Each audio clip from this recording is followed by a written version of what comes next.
Iya, Assalamualaikum warahmatullahi wabarakatuh. Selamat siang, mahasiswa sekalian. Baik, izinkan saya share screen dulu materi kuliah untuk minggu ke-13-15 ya.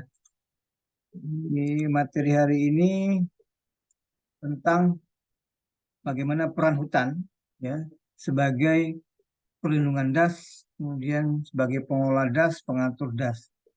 Kemudian apakah memang nanti kita coba sampaikan apakah hutan memang saat ini dengan kondisi cuaca yang ekstrim mampu mengelola atau melindungi das ya. Baik, kita sudah tahu das ibaratnya seperti mangkok, dia jadi menampung air hujan ya, dan dalam das ini ada ekosistemnya, makhluk hidup, makhluk tak hidup. Nah, kemudian bagaimana kita mengelola das ini kemudian agar aliran air dari curah hujan yang ditampung masuk ke dalam ekosistem das, keluar itu dengan baik kan demikian sehingga tidak mengganggu kehidupan ekosistem di dalam das. Tapi ternyata tidak mudah tentunya kan. Ah, kemudian kalau kita lihat sebuah das sebenarnya ya, ini ada das A, das B, dan das C ya. Jadi sebenarnya aliran air yang masuk ke dalam sudut das itu bisa jadi bukan hanya karena curah hujan yang ada dari satu tempat, tapi juga dipengaruhi oleh bentukan geologi tanah yang ada di bawahnya. Jadi das B ini tidak hanya mendapatkan air ya, debit air sungainya berasal dari mungkin cekungan A dan cekungan C, tapi juga berasal dari dapat diperoleh dari karena bentuk geologi tanahnya seperti ini, sehingga aliran dasarnya juga masuk ke bagian B. Ya, itu menyebabkan kemudian suku das B itu bisa jadi debit sungainya begitu besar. Ya, walaupun mungkin kalau dihitung curah hujannya tidak tinggi. Ini memang kompleks ya masalahnya, tidak hanya karena tutupan lahannya. Nah, dalam Forest Watershed Function, fungsi hutan sebagai pelindungan daerah sungai, maka kita tahu bahwa kita bahwa sejak dulu sampaikan bahwa fungsi hutan sebagai pelindungan das itu mengatur tata air kan itu harapannya. Mengatur tata air dari mulai hulu ya, kawasan hulunya, kemudian menjaga kuantitas air tetap terjaga stabil di musim hujan dan di musim kemarau. Sehingga diharapkan dia mampu hutan itu mengendalikan erosi dan sedimentasi yang terjadi dan mampu memelihara kualitas air agar kita tetap mendapatkan air bersih dan demikian. Itu harapannya adanya fungsi hutan kan. Nanti kita lihat apakah peran ini masih berlaku atau tidak ya seperti itu. Dan di hutan sendiri yang terjadi adalah curah hujan yang jatuh itu akan diterima oleh tajuk ya. Nah, jadi sebagian air hujan akan jatuh ke tajuk, jadi tajuk akan tersimpan di daun-daunnya, kemudian juga tersimpan mengalir ke batang, tersimpan di batangnya, dan kemudian sebagian akan menjadi curahan tajuk atau tetesan tajuk yang jatuh ke permukaan tanah, ya. Demikian juga yang dari bahan batang juga akan jatuh ke permukaan tanah. Nah, yang jatuh ke permukaan tanah ini baik dari dropfall ini ataupun streamfall ini membentuk namanya runoff kan demikian. Untuk runoff aliran permukaan yang alirannya ini sebagian akan mengalami yang namanya intersepsi kan gitu ya. Jadi sebagian akan diserap, nah sebagian akan masuk ke dalam permukaan tanah, permukaan tanah ya. Jadi infiltrasi. Terus sampai mentok ke tanah yang ada batunya sehingga dia tidak mampu lagi menembus menjadi perkolasi kan seperti itu. Jadi itu peran hutan ketika ada curah hujan kan demikian ya. Nah, grafik ini ingin menjelaskan bahwa sebenarnya kalau kita lihat ada dasar base low ya, bahwa curah hujan itu hampir 80%, 90% itu akan menjadi aliran permukaan tadi ya. Jadi sumber debit air sungai itu sebagian besar dari aliran permukaan. Maka kalau aliran permukaannya bisa kita kontrol, maka debitnya nggak akan juga besar. Ya. Nah, sebenarnya yang menjadi aliran dasar, ya itu hanya 10-20% yang kalau digrafikkan garis biru. Jadi sebenarnya nggak banyak ya aliran dasar. Nah, aliran dasar ini dapat kita lihat saat masih ada air sungai di musim kering. Nah, kalau pada musim kering kita melihat ada air sungai, itu aliran dasarnya. Nah, yang menimbulkan banjir sebenarnya adalah karena ada debit-debit sungai yang tiba-tiba naik mendadak. Dikarenakan tadi sumbernya dari aliran permukaan yang tiba-tiba besar. Ya, dikarenakan tadi mungkin kondisi ekosistem das tidak mampu mengelola, mengatur curah hujan yang datang.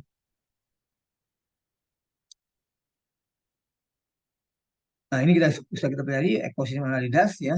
Nah, sekarang kita ingin tahu dengan kondisi cuaca ekstrim yang sekarang ini, ya, kita akan coba eh, melihat ada 6 atau 7 ya pertanyaan. Pertama misalnya begini, apakah betul sekarang penutupan hutan sepenuhnya mampu mengontrol karakter geologi das? Karena apakah dengan kondisi ekstrim cuaca ekstrim sekarang, curah hujan yang begitu sangat tinggi, kalau hutan di hulunya bagus, ya maka dasnya juga akan bagus. Atau kita katakan ketika sebuah das bagus, ekosistem das bagus, itu kedekatan hutannya bagus. Kita coba lihat ya. Kita tahu bahwa fungsi hutan dalam perlindungan das ditentukan oleh banyak kombinasi faktor untuk das. Ya, jadi bukan hanya sekedar tutupan sebenarnya. Jadi debit sungai yang ada di sebuah das ini faktornya banyak. Ya, tidak hanya disebabkan tutupan lahan yang ada di kawasan hulu, tapi juga sangat dipengaruhi topografinya, iklimnya, curah hujan, ya, geomorfologi bentukan batuan di bawah tanah. Ya ini jenis tanahnya dan geologinya. Kan seperti itu. Bagaimana jenis batuannya, ya. Geomorfologi itu bagaimana landscape-nya, ya, dari karena adanya geologi itu landscape-nya seperti apa, ya. Iya, ada banyak faktor yang menyebabkan sebenarnya bagaimana satu das itu baik atau tidak, ya. Jadi tidak hanya karena tutupan lahan. Nah, faktanya, ya, faktanya memang bahwa suatu das ditentukan oleh biofisik pembentuknya, dari geologi, geomorfologi, tanah, topografi, kondisi pengaliran, ya. Kemudian kondisi biofisik gas bervariasi menyebabkan setiap gas itu akan merespon yang unik terhadap curah hujan. Seperti itu. Ya, jadi tergantung kondisi biofisiknya tadi. Perubahan tutupan lahan merupakan indikator penting memang perubahan hidrologi das. Karena dia akan memperhatikan kondisi fisiologisnya. Tapi memang relatif tidak cepat perubahannya secara drastis. Jadi memang kondisi pengairan sungai oleh penembangan pasir dan batu sungai. Ya. Nah ini contoh ya bagaimana debit aliran sungai ya yang terjadi ya dengan kondisi-kondisi perubahan ekosistem yang terjadi ya.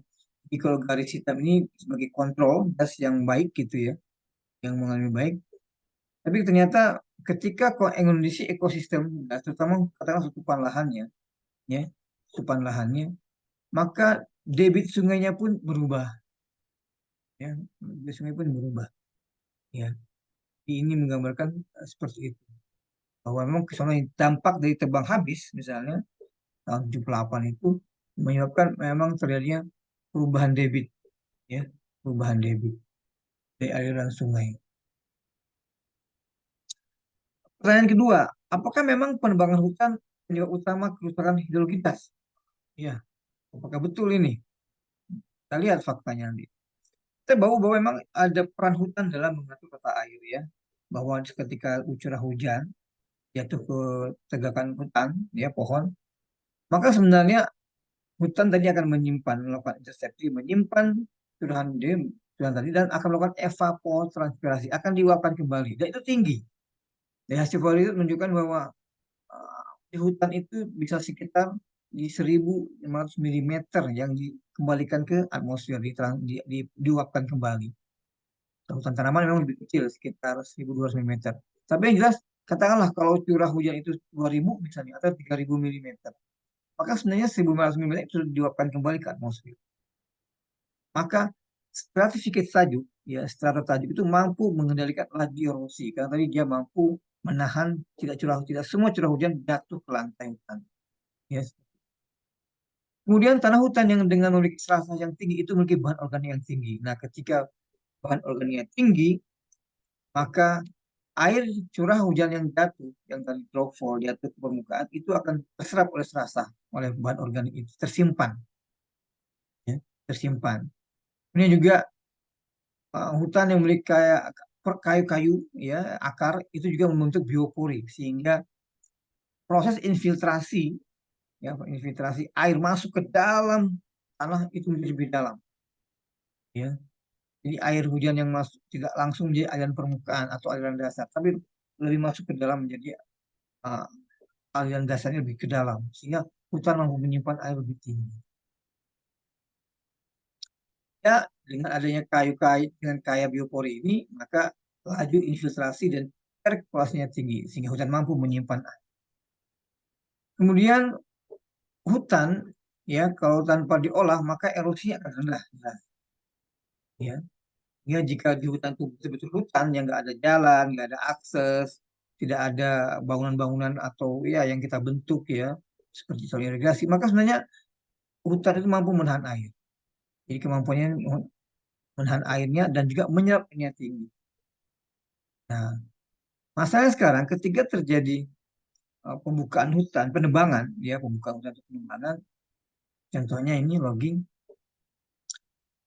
Sebenarnya yang penebangan hutannya sendiri, maksudnya ketika kayunya diambil, itu tidak begitu berpengaruh besar terhadap kerusakan das. Tapi yang lebih kepada perubahan landscape yang disebabkan akibat kegiatan penebangan itu. Misalnya ini jalan logging seperti ini yang ada di pelihara, atau ketika membangun jalan untuk logging, ya itu tanahnya misalnya tidak diaspal, nih, tidak dikeraskan, tapi dibiarkan seperti ini. Maksudnya merubah landscape dari kondisi kawasan hutan. Jadi sebenarnya eh, salah satu biofisik yang kemudian mengganggu kondisi vegetasi itu adalah ini perubahan landscape-nya. Jadi kalau kayunya sendiri yang diambil, kalau diambil dengan teratur, sebenarnya tidak akan banyak mengganggu ekosistem das.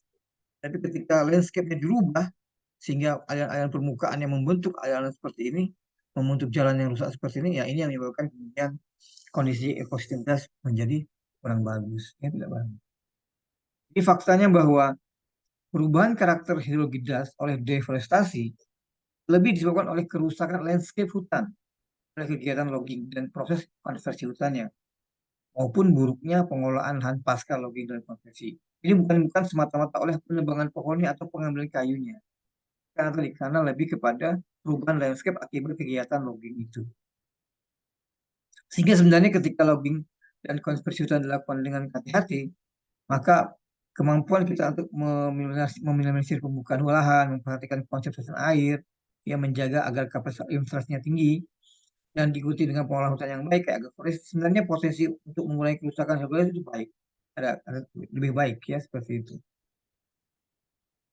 Yang ketiga, betulkah keberadaan hutan di wilayah meningkatkan curah hujan? Nah, ini apakah kalau ada hutan, ya satu kawasan ada hutan, maka curah hujannya tinggi? Ini juga um, menjadi pertanyaan saat ini ya. Misalnya kejadian yang paling gampang mungkin di Bogor lah ya, di Bogor. Apakah kan Bogor punya istilah kota hujan ya, seperti itu, dari dulu seperti itu. Apakah hujan yang dihasilkan di Bogor, yang terjadi di Bogor itu, apakah karena uh, banyak hutan di Bogor? Apakah karena ada kebun raya Bogor sehingga hujannya banyak? Tidak. Ternyata kalau kita di beberapa Indonesia, daerah Indonesia, tidak curah hujan tinggi itu bukan dikarenakan ada hutannya, ya, tapi juga disebabkan oleh kondisi landscape-nya, sehingga membentuk yang namanya hujan orografis. Ya, seperti di Jakarta ini, ya, di curah hujan yang tinggi di Bogor itu dikarenakan adanya awan yang naik akibat arah angin ya, menjadi abrasi sehingga hujannya muncul di Bogor. Ya, aliran airnya turun di Jakarta. Ya. Kemudian ada banyak sekali meletakkan penakar hujan itu salah. Jadi diletakkannya bukan di dalam hutannya, tapi di luar hutannya, sehingga terkesan curah hujan itu di hutan itu tinggi. Padahal belum tentu. Itu kan dikarenakan peletakan penakar hujan itu di luar kawasan hutannya. Ya di luar atau di bagian luar ya. Nah yang bagus itu kan harusnya dia berada di dalam sehingga betul sebenarnya sehingga terukur sebenarnya curah hujan yang diterima itu berapa. Tapi ketika curah hujan itu penakar curah hujan diletakkan di bagian luar ya seperti ini ya pasti penakarnya akan menerima curah hujan yang tinggi kan begitu ya. Sehingga terkesan ketika ada hutan maka curah hujannya akan tinggi. Contohnya adalah di Gunung Walat aja misalnya contohnya, saya misalnya di Gunung Walat. Nah ini kan penangkap hujannya di luar, ya bukan dalam hutannya. Sehingga terkesan ya curah hujan di hutan ini tinggi, ya. padahal belum tentu, ya seperti itu. Jadi belum tentu ketika hujannya lebat, ya hujannya, sorry, hutannya lebat, maka curah hujannya tinggi belum tentu. Karena tadi ada banyak salah kesalahan penakar hujan yang diletakkan di luar hutan. Hingga sebenarnya faktanya begini, bahwa sekitar 50% dari energi dari matahari itu akan menjadi evaporasi untuk menghasilkan evapotranspirasi. Jadi memang akan tinggi penguapan yang ada di ujung itu. Sehingga apa dampaknya? Dampaknya adalah pembentukan awan dan hujan pada tempat yang sama. Tapi ini untuk hutan-hutan yang kompak. Jadi memang satu hamparan yang hutannya kompak ya, tidak bolong-bolong dengan luas antara 1.000 hingga 10.000 meter persegi.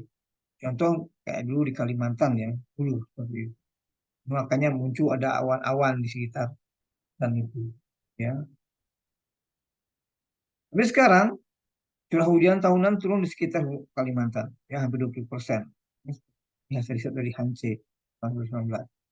Sehingga akibat berkurangnya proses penguapan evapotranspirasi ini yang membuat kemudian debit sungai semakin besar.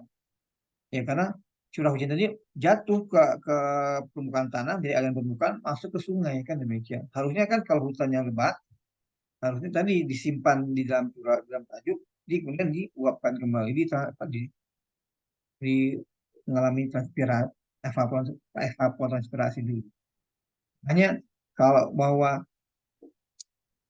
evapotranspirasi ini tergantung dari curah hujan P dikurangi nilai debit airnya. Kan begitu. Jadi kalau evapotranspirasi ini rendah, ya, antara curah hujannya tinggi, maka debitnya ini yang masih ada tinggi kan sehingga ini seperti itu. Ya. Sehingga meningkatkan hasil air yang tidak boleh keluar dengan baik atau menyebabkan banjir. Karena kan banjir karena debit sungai yang tinggi. Ya.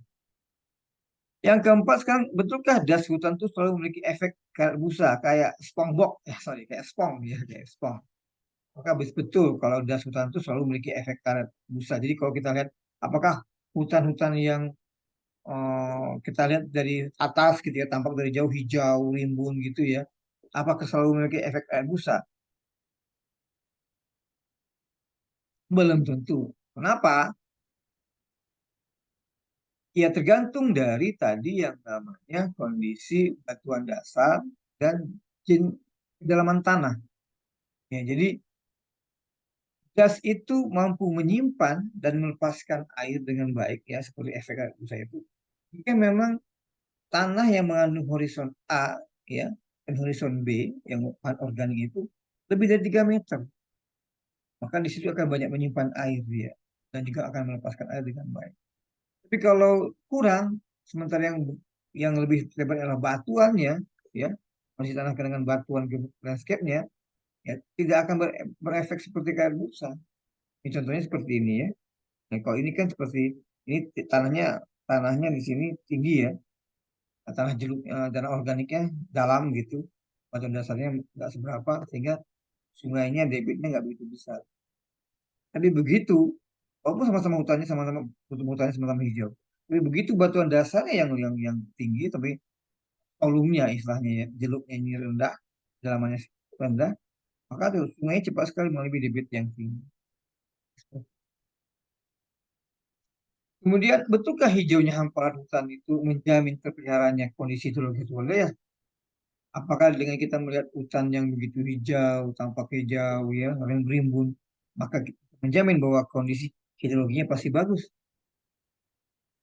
Makanya belum tentu. Ya, jadi bahwa hutan itu punya peran ganda. Jadi ada yang bagian atas tajuknya dan ada bagian bawahnya, yaitu serasahnya. Ya, bioorganik yang ada di permukaan tanahnya. Itu mempunyai peran yang sangat baik. Ya, jadi hutan yang memiliki serasah yang miskin dan tumbuhan bawah yang miskin pada lahan-lahan yang beriang justru memiliki erosi permukaan yang tinggi. Jadi belum tentu kalaupun dia tajuknya hijau gitu ya rapat, tapi kalau kemudian di bawahnya ya serasanya rendah, maka erosinya tidak akan tinggi. Ya seperti itu. Ini contohnya nih, misalnya nih, kan tampak kalau kita dari luar nih tampaknya misalnya lebat gitu ya.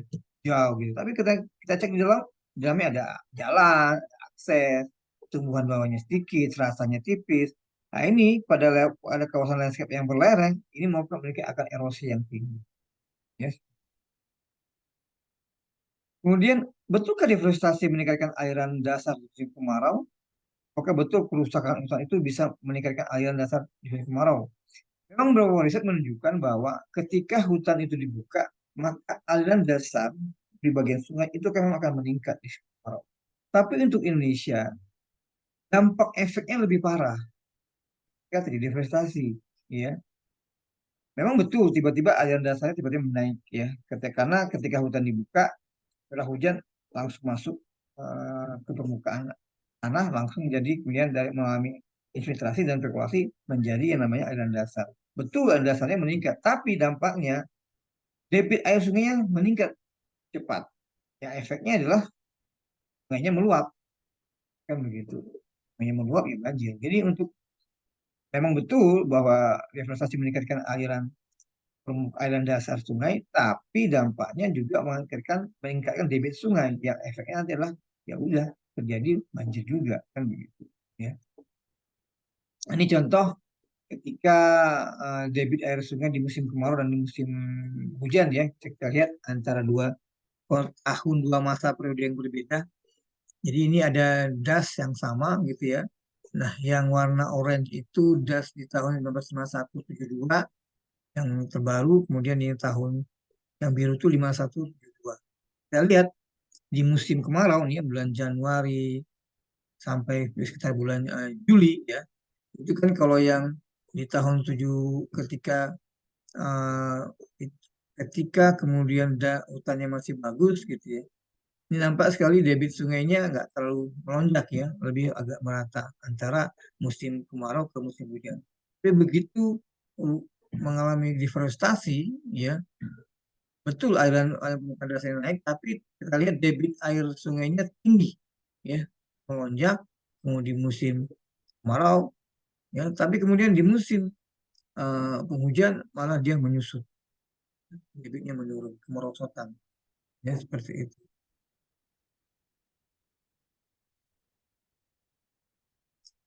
Nah, sekarang apakah hutan mencegah banjir? Ini dia. Apakah contohnya banjir yang terjadi di Pekanbaru misalnya?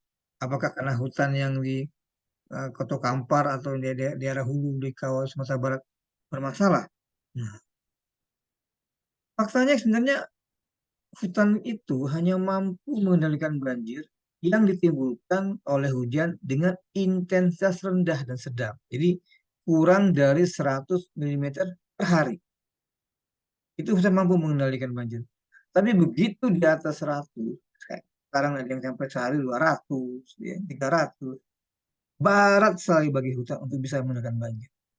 Ya tadi, ya, memang curah hujannya tinggi. Jadi kemampuan hujan untuk menyimpan air, menahan debit air itu menjadi rendah dikarenakan curah hujan yang begitu tinggi. Ya, sehingga aliran permukaannya besar. Ya. Sehingga eh, pada titik tertentu memang besarnya aliran permukaan sama antara wilayah yang berhutan maupun nggak berhutan dengan kondisi cuaca yang ekstrim seperti itu. Dengan kondisi cuaca curah hujan yang tinggi ya. Dan memang kita dapat punya data juga bahwa sebenarnya dulu juga jadi banjir ya meskipun hutan kita eh, masih bagus kan seperti itu. Tapi yang jelas kerusakan hutan dan tata guna lahan yang dipicu oleh perubahan iklim membuat das semakin sensitif memang terhadap banjir dan bencana longsor. Hingga fungsi eh, fungsi hutan sebagai floodplain ya itu hilang. Ya hilangnya fungsi saluran banjir itu hilang. Ya. Ya, kalau kita lihat gambar ini ya, ini ada gambar. Jadi kan kalau di sungai, kan sebenarnya sekian ratus meter kiri kanan sungai itu adalah istilahnya flood plain. Jadi inilah kawasan dataran banjir sebenarnya. Nah, problemnya dasar ini kawasan inilah yang kita isi dengan pemukiman, tempat tinggal ya seperti itu. Padahal ini dari dulu memang adalah kawasan flood plain gitu ya. Memang tempat ketika air sungai itu nggak tertampung lagi, ya debitnya besar, memang akan banjir di sini. Ini seperti ini ya. ya banyak perumahan-perumahan sekarang ya di sungai ya. Ketika debit sungainya naik ya banjir lah. Nah, apakah reboisasi di wilayah hulu das ya dalam jangka pendek kayak kurang 5 tahun itu mampu berdampak pada pengendalian sedimentasi di wilayah hilir? Itu enggak. Kalau kita tanam nih ya menanam pohon gitu yang di wilayah hulu ya dalam RHL misalnya. Maka dalam jangka waktu kurang dari 5 tahun akan memiliki dampak mulai ke sedimentasi. Ternyata berat ya, karena faktanya seperti ini misalnya, bahwa memang tidak selalu hubungan antara hulu dan itu linear. Misalnya di Cina nih, bahwa untuk mengatasi 30% banjirnya dan sentimennya itu dengan das luas 2000 persegi, itu bukan 20 tahun, ya bukan 5 tahun. Jadi memang butuh waktu yang sangat panjang ya, untuk bisa kemudian hutan itu atau das itu mampu mengurangi banjir dan sedimen. Asih. Ya. Karena kenapa? Karena memang disebabkan tingginya temporary storage sedimennya. Jadi memang proses sedimen itu memang cepat sekali tinggi ya menumpuk. Kemudian besarnya laju sedimen di outlet gas tidak berkorelasi dengan perbaikan di das hulu dan diperlukan waktu minimal 10 tahun. Minimal 10 tahun untuk mengevaluasi dampak restorasi hutan terhadap perbaikan tata air. Nah, ini saya bilang tadi bagaimana kemudian dengan adanya hutan, air mampu tersimpan di dalam hutan, ya, masuk ke dalam permukaan tanah, gitu, ya, dan sedimentasi mampu diatur di sini dia tahan dulu, ya, sehingga aliran permukaan runoff yang membawa tanah segala macam nggak langsung masuk ke sungai, tapi dengan air tegakan hutan dia tertahan dulu di sini tersimpan dan airnya akan masuk ke dalam permukaan tanah menjadi infiltrasi dan aliran dasar. Ini yang kemudian kenapa hutan mampu mengatur tata air sebenarnya dengan curah hujan yang normal ya. Tapi saat ini dengan kondisi yang begitu ekstrim memang menjadi kesulitan juga saat ini kondisi hutan untuk mampu mengendalikan banjirnya. Mungkin itu ya materi hari ini ya semoga Anda bisa mungkin nanti bisa dipahami kembali, dibaca-baca kembali sumbernya. Terima kasih. Wassalamualaikum ya warahmatullahi wabarakatuh.